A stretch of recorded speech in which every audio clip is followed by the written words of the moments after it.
श्रियकान्ताय कल्याणनिधये निधयेतिनाम् श्रीवेङ्कटनिवासाय श्रीनिवासाय मङ्गलम्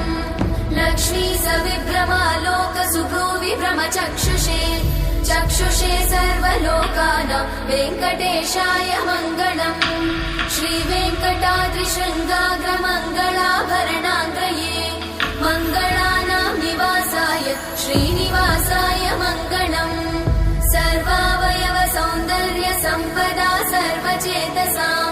सदा सम्मोहनायास्तु वेङ्कटेशाय मङ्गलम् नित्याय निरवध्याय सत्यानन्दचिदात्मने सर्वान्तरात्मने श्रीमद् वेङ्कटेशाय मङ्गलम् स्वतः सर्वविदे सर्वशक्तये सर्वशेषिने सुलभाय सुशीलाय वेङ्कटेशाय मङ्गलम्।